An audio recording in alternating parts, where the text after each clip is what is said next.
tous, je suis ravie de vous retrouver pour ma palle du Cold Winter Challenge. Et oui, on arrive en hiver, il est temps de mettre fin au Pumpkin Autumn Challenge pour passer aux lectures hivernales. Et cette année, pour la première fois, c'est la chaîne A Book and a Cup qui l'organise. C'est la 4e organisatrice de ce challenge de lecture hivernale.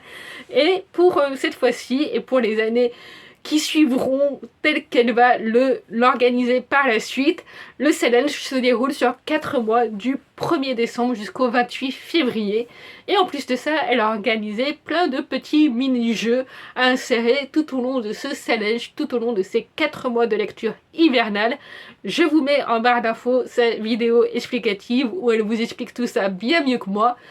Et petit aparté, je vais organiser pour cette première année sur YouTube et pour les années qui suivront un calendrier de l'Avent sur la chaîne. Je me base sur le calendrier de l'Avent spécial drama organisé par le blog Fragment d'étoiles, tenu par Lucien ou Lucienne. Je n'ai jamais vraiment su comment prononcer son pseudo. Et elle organise chaque année depuis maintenant pas mal de temps un calendrier de l'Avent spécial drama avec 24 questions larges à répondre chaque jour sur les dramas. Et bien sûr, j'adapte ces questions avec les livres. Donc par exemple, quel est le drama que vous avez préféré voir cette année? Je vais l'adapter en quel est le livre que vous avez préféré lire cette année, etc. pour toutes les questions. Bon, ça va pas être possible pour quel est l'OST que vous avez préféré écouter cette année, puisqu'on n'a pas d'OST dans les livres. On a bien quelques playlists thématiques parfois dans les livres, mais je n'ai pas eu l'occasion de lire de livres où il y a des playlists thématiques. En tout cas, j'espère que ces vidéos vous plairont. Ça va changer forcément le rythme de publication tout au long du mois de décembre, puisqu'il y aura beaucoup plus de vidéos, une chaque jour du mois de décembre, au moins jusqu'au 24. Et j'ai très hâte de vous filmer et de vous montrer tout ça. Et n'hésitez pas bien sûr à répondre aussi à ces questions en commentaire sous les vidéos en question. Et du coup, passons au menu. Il y a 3 menus et le premier c'est le menu thématique de cette année, puisque le Cold Winter Challenge cette année se fait sous le signe de Noël et plus particulièrement de Noël avec Dickens. C'est le nom de ce premier menu.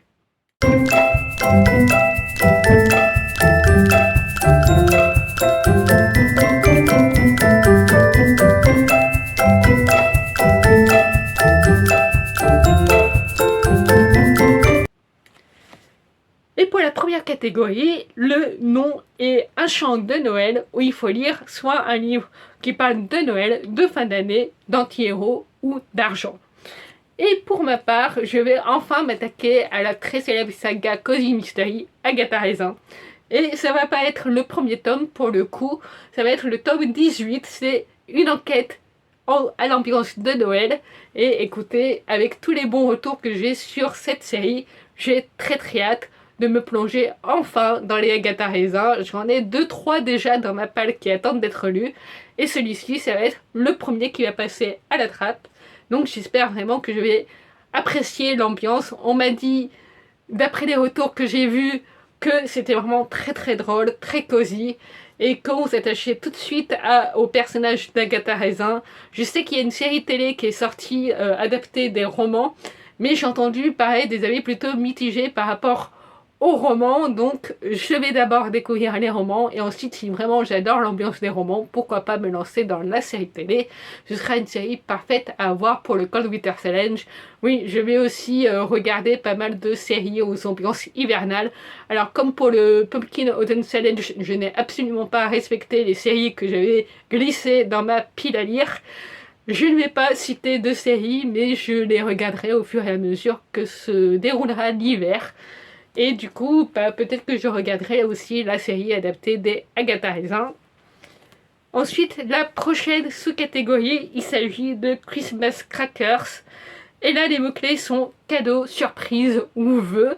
Et du coup, moi, je suis plutôt restée sous le mot-clé vœu, puisque je vais lire le tome 3 d'une autre vie à Skitara, que j'avais déjà glissé dans le Villain Book Challenge. Et du coup, ça va être très certainement le premier livre que je vais lire pour le mois de décembre, puisque le Villain Book Challenge, je crois qu'il se termine 2 semaines après le décembre.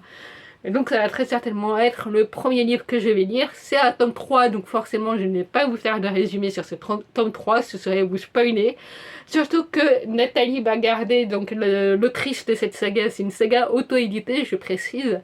L'autrice de cette saga a tendance pour celle-ci à chaque fois de glisser un bon gros cliffhanger avec une énorme révélation à la fin de chaque tome. C'est sa manière d'écrire cette saga-là. On peut aimer, on peut ne pas aimer, ça laisse la surprise à chaque fois. Moi j'adore les révélations, ça me donne toujours envie d'enchaîner avec le tome suivant, surtout que pour le tome 2, j'étais restée un peu mitigée justement par rapport à cette fin, puisqu'il y a ce personnage aussi qui fait quelque chose de pas très sympa à l'héroïne. En fait, pourquoi je l'ai glissé dans cette catégorie?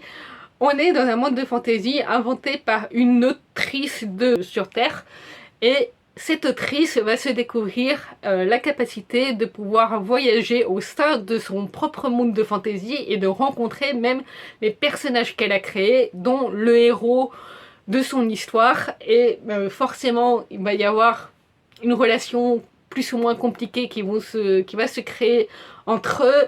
Elle est nommée d'après la prophétie de ce royaume-ci, la créatrice, et il y a tout un cheminement, tout plein d'aventures et de mystères qui sont mêlés à tout ça. Et on est toujours dans cet entre-deux de est-ce que tout ça se déroule vraiment dans la tête de la fille qui crée cet univers de fantasy? Est-ce que ça a vraiment lieu? Est-ce que c'est... on sait pas. Voilà, on sait pas. C'est aussi un côté très psychologique que j'aime beaucoup.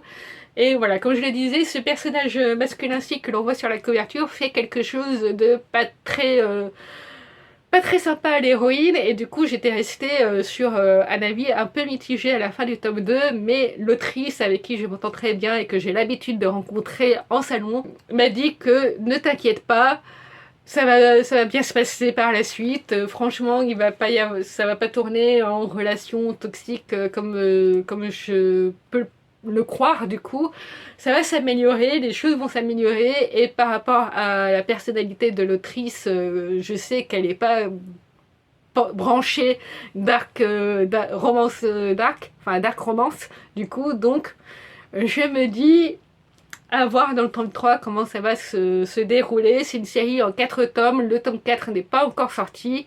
À vous de voir du coup si vous avez envie de vous lancer dans cette saga-là, avec le risque d'avoir toujours ce bon gros cliffhanger à la fin du tome 3 et de devoir patienter pour avoir le tome 4. À vous de voir. En tout cas, c'est une saga de fantasy très sympa et qui se lit vraiment tout seul. Ensuite, pour la prochaine catégorie, il s'agit de l'arbre de Noël, où là, les mots-clés sont famille, amitié, célébration, groupe, jouet.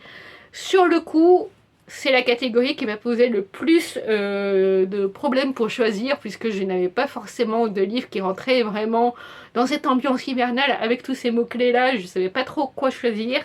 Et finalement, je me suis tournée vers 669 Peony Street, qui est un cozy mystery, avec apparemment une ambiance surnaturelle. Puis il y a aussi la couverture qui est magnifique, ça brille. Ça fait très printanière, donc à la limite, même si j'ai pas forcément le temps de le lire cet hiver, peut-être que je le mettrai dans ma pile à lire printanière. Mais je pense vraiment qu'il va y passer, et j'espère que l'ambiance sera aussi en rendez-vous. On est vraiment dans cette ambiance à la Agatha Christie, voilà, avec l'époque victorienne, dans un village anglais, en Angleterre. Et c'est tout ce que j'aime comme ambiance dans un cozy mystery. C'est un cozy mystery qui est en one shot, c'est pas une série. C'est écrit très gros et le livre est assez court, donc franchement, je pense que c'est le genre de lecture que je peux me caser en un soir hivernal où j'ai envie de quelque chose qui ne fait pas trop réfléchir. Et ça va être une lecture parfaite, je pense, pour cet hiver. Ensuite, la prochaine catégorie, il s'agit de fantômes des Noëls passés, présents et futurs. Et là, les mots-clés sont enfance, espoir, nostalgie, voyage dans le temps et peur. Et pour le coup, je me suis dit que j'allais lire le tome 2 de Trilogie du Nid d'hiver, que j'ai ici en version intégrale. C'était les éditions de France Loisirs qui avaient sorti cette intégrale-là, et sous ce nom-là. Et du coup, j'avais beaucoup aimé le tome 1 et j'aimerais beaucoup lire le tome 2 enfin et pouvoir potentiellement enchaîner avec le tome 3.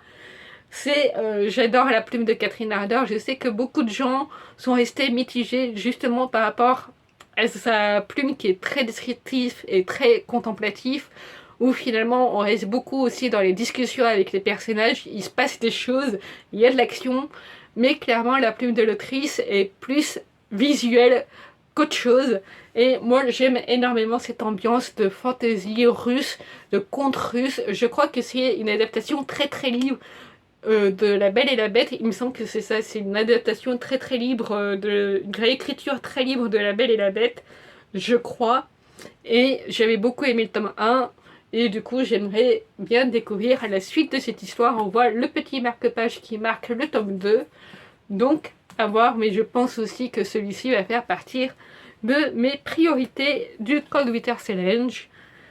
Et enfin, la dernière catégorie de ce premier menu. Il s'agit de festin de Noël. Et là, les mots-clés sont gourmandise, cuisine, chocolat, grands-parents.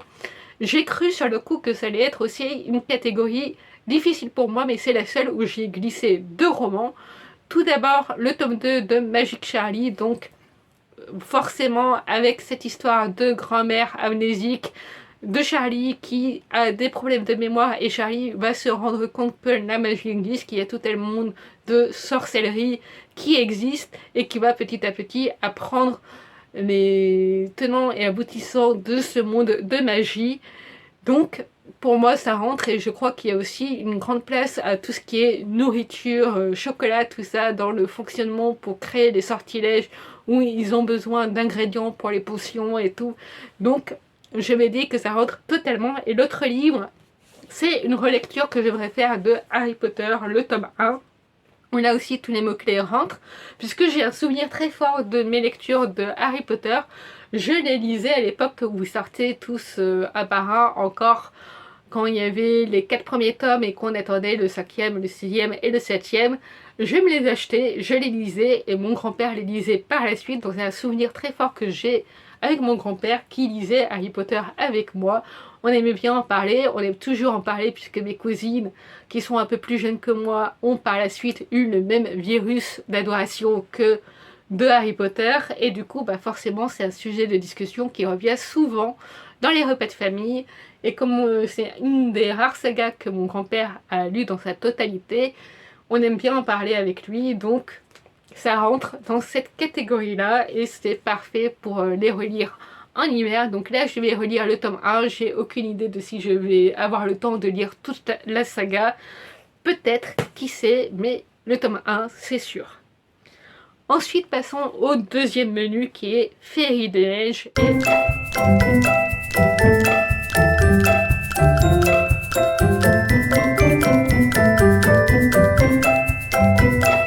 La première catégorie de ce menu, il s'agit de Deck the Halls. Et là les mots-clés sont tout simplement de lire soit un livre d'une couverture verte, soit un livre d'une couverture rouge. Et moi je suis partie sur la couverture verte avec Jamie Drake, l'équation cosmique. C'est un livre que j'ai reçu de la part de Babelio pour leur fameuse édition Masse Critique, que j'avais lu vite fait, très vite fait en diagonale pour avoir vraiment le temps de publier un très court avis sur le site avant l'échéance. Mais du coup je ne l'ai jamais vraiment lu et j'aimerais beaucoup m'y mettre enfin. Et la couverture est très brillante, ça brille partout. Et ça peut rentrer aussi du coup avec la deuxième catégorie, mais du coup je l'ai mise dans celle-ci. La deuxième catégorie qui est Lumière enchantée, et là il faut lire un livre avec une couverture qui brille. Et du coup j'ai choisi d'y mettre L'Arpenteuse de rêve de Estelle Faye, et là aussi ça brille de partout. Et je trouve cette couverture magnifique, regardez-moi le dos. Voilà, ça brille vraiment de mille feux, et j'aime trop cette couverture. Là je sais qu'on est dans une ambiance de fantasy avec un groupe d'amis. Et il y a la magie des rêves qui est mise en place dans ce livre aussi. Je crois qu'il y a aussi une question de complot dans cet univers-ci, complot politique je crois, où l'héroïne va devoir faire un choix entre plusieurs chemins qui s'offrent à elle. Et voilà, c'est une histoire que j'ai très hâte de découvrir, qui est dédicacée. par Estelle Faye. C'est elle qui m'en avait touché quelques mots quand je l'avais rencontrée en salon l'année dernière à Lignon. Et du coup j'avais craqué pour celui-ci parmi tous les livres de Estelle Faye. C'est de la jeunesse, donc je pense que ça va se lire très vite. C'est aussi écrit assez gros. Donc franchement, je pense que je ne vais avoir aucun problème à le caser pour cet hiver. La prochaine catégorie, il s'agit de s'embrasser sous le gui. Et là, il faut lire une romance, entre parenthèses, si possible, une romance de Noël. Vous le savez, les romances et moi, ça fait deux, donc je n'ai pas de livre de romance, et encore moins du coup de romance de Noël. Mais il y a un manga que j'ai envie de m'acheter, que je vais me procurer très rapidement. Il s'agit de La Fée des Neiges, c'est une romance MM.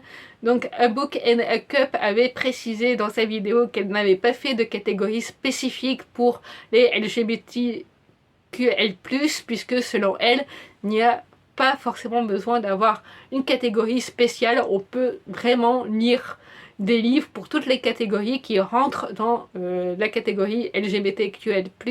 Voilà, on peut lire des livres Cozy Mystery ou des livres Voyage dans le temps ou des romances de Noël LGBTQL+, avec des personnages de couleur de peau. Enfin voilà, il n'y a pas vraiment besoin de catégorie spécifique à ça, et c'est vrai que je suis tout à fait d'accord avec elle. Donc moi je vais lire cette romance d'hiver, puisque au moins il y a de la neige. Après, est-ce que c'est une romance de Noël? Je ne sais pas encore.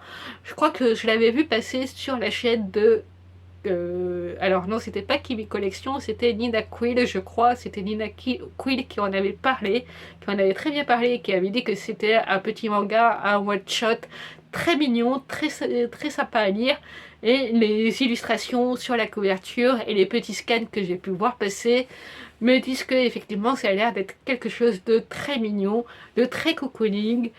Et justement, c'est le thème de la catégorie suivante, Au coin du feu, où là il faut lire soit un roman cocooning ou qui réchauffe le corps et l'esprit. Non, le cœur et le corps, pardon. Et là j'ai choisi tout simplement d'y mettre Le chat du bibliothécaire, encore un Cozy Mystery, puisque c'est la thématique de cette pile à lire avec les romans fantastiques fantasy. On a quand même un petit fil rouge qui se glisse entre tous les livres que je vous présente cette année. Et donc là, un petit Cozy Mystery, c'est le tome 1 de cette saga, Le chat du bibliothécaire. J'avais lu le tome 3 en pensant que c'était le tome 1, mais non. Et du coup, là, j'ai vraiment le vrai tome 1. Et le chat du bibliothécaire, forcément, vous me parlez de bibliothèque, de chat, de livres, d'enquête, de Cozy Mystery. Pour moi, c'est totalement l'ambiance coconique que j'aime à souhait. J'avais adoré le tome 3, j'espère bien aimer encore une fois le tome 1. Et voilà, ça va être pareil, parfait pour une soirée d'hiver. Et ensuite, passons au dernier menu. Déjà, oui, il n'y avait que 3 menus. Il s'agit de Froid polaire.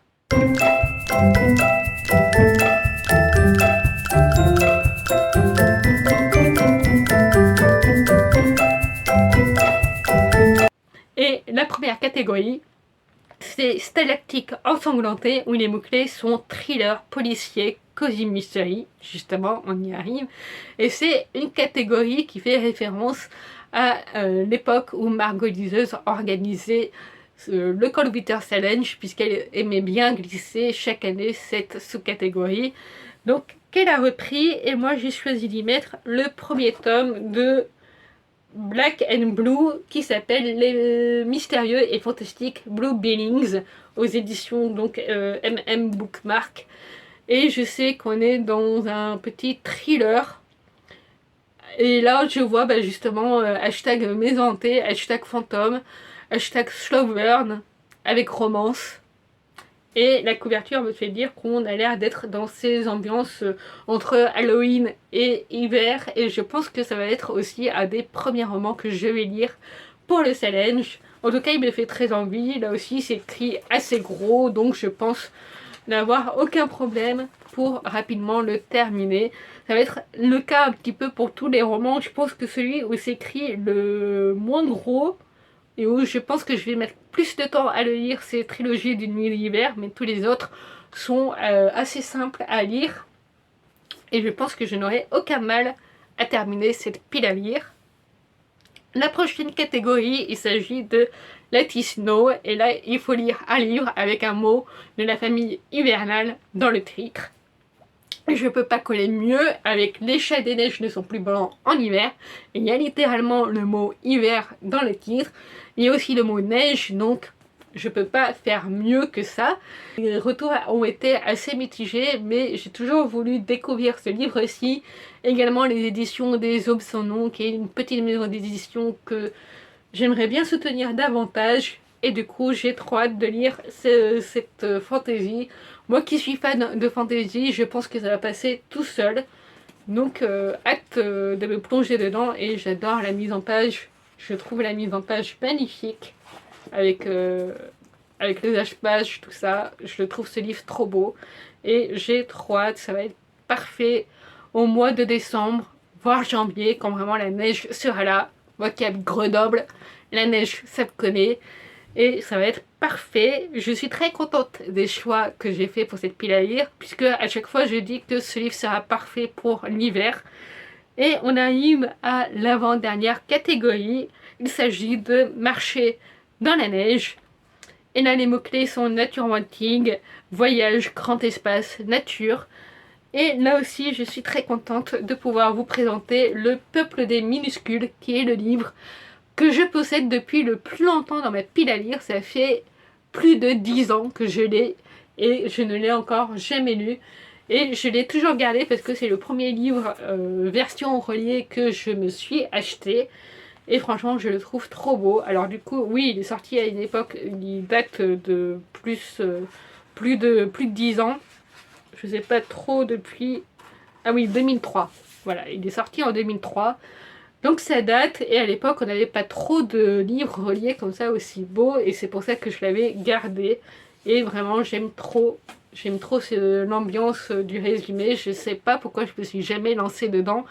Je pense que ça peut faire écho à ceux qui connaissent les Toby Loveless. Je pense que ça peut faire écho aux Toby Loveless. Et voilà, j'ai hâte aussi de me plonger dans ce petit jeunesse qui sera encore une fois très vite lu. Dites-moi si vous en avez entendu parler dans les commentaires, parce que comme c'est un livre qui date des années 2000, je me demande si aujourd'hui encore les gens le connaissent.